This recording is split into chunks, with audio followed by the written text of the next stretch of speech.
नमस्ते दोस्तों, वीडियो को लाइक करके चैनल को सब्सक्राइब कर लेना और कमेंट में नमो बुद्धाय लिखना ना भूले। तो दोस्तों, ये कहानी शुरू होती है जब एक बड़े प्रदेश का राजकुमार अपना राज्य महल सब कुछ त्याग कर बौद्ध संघ में शामिल हुआ।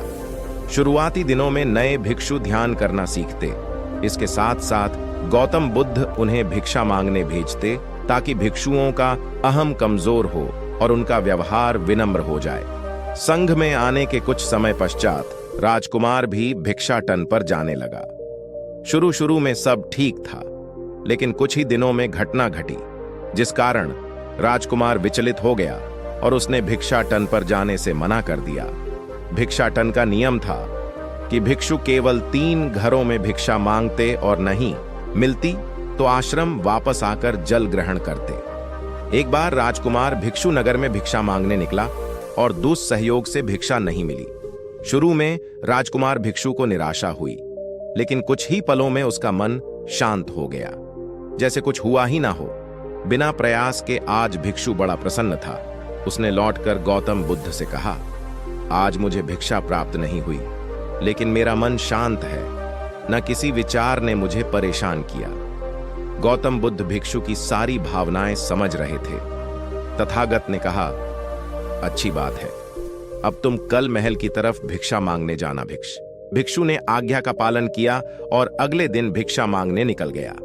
कुछ देर बाद जब भिक्षु महल के आगे से गुजरा तो उसे अपना महल याद आ गया कि कैसे वह ऐशो आराम का जीवन जीता था। भिक्षु ने सोचा, महल में खाने को स्वादिष्ट पकवान मिलते और सेवा करने को कई नौकर होते और सभी प्रकार के सुख मिलते। ऐसा सोचते सोचते भिक्षु के मन में इच्छा हुई कि आज बढ़िया भोजन मिल जाए।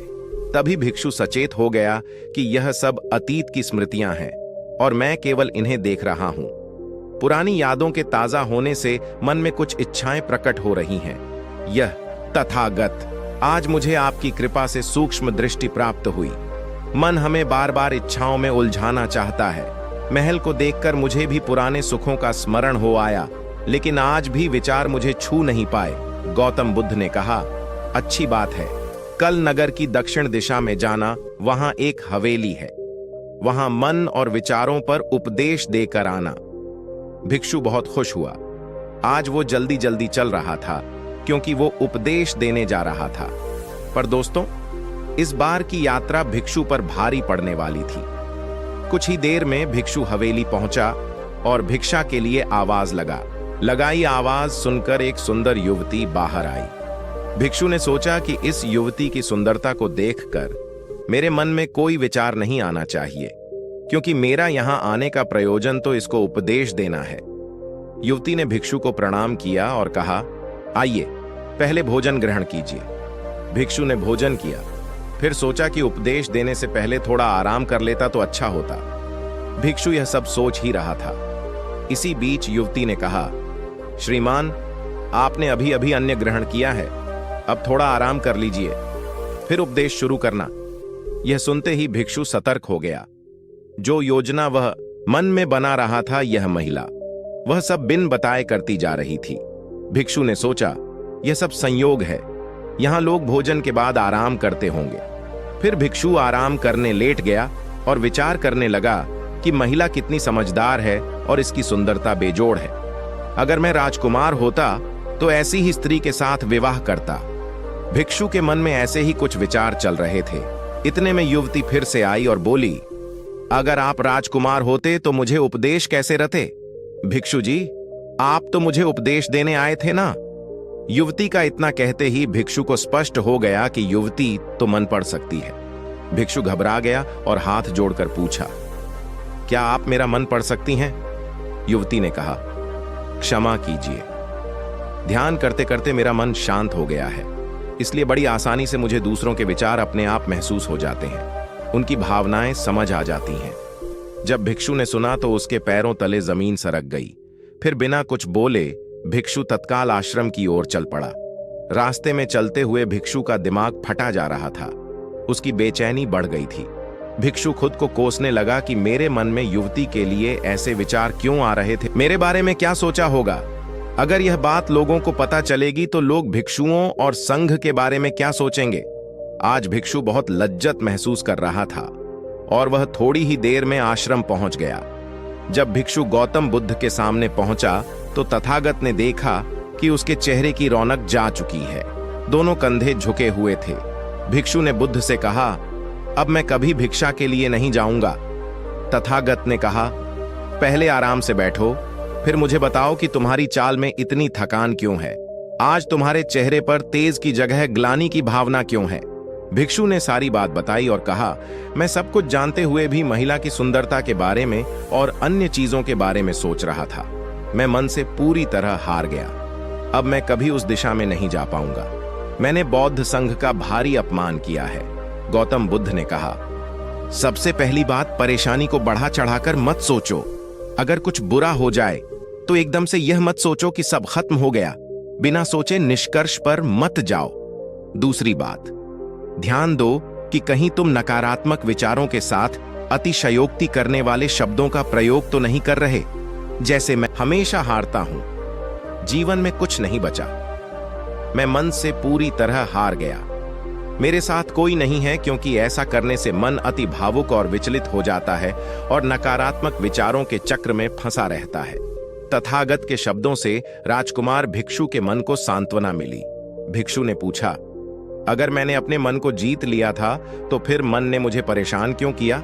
गौतम बुद्ध ने कहा, सबसे पहले यह समझो कि विचार पैदा कैसे होते हैं। पहले बाहर कुछ हुआ, फिर उस घटना के प्रति अंतर्मन ने प्रतिक्रिया की। इस कारण शरीर में भावना या सनसनी पैदा हुई। फिर इस सेंसेशन या फीलिंग के प्रति तुम्हारे सचेत मन ने यानी कॉन्शियस माइंड ने प्रतिक्रिया की।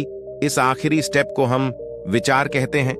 भिक्षु ने पूछा, हमको परेशान करने की विचारों में इतनी शक्ति आती कहां से है।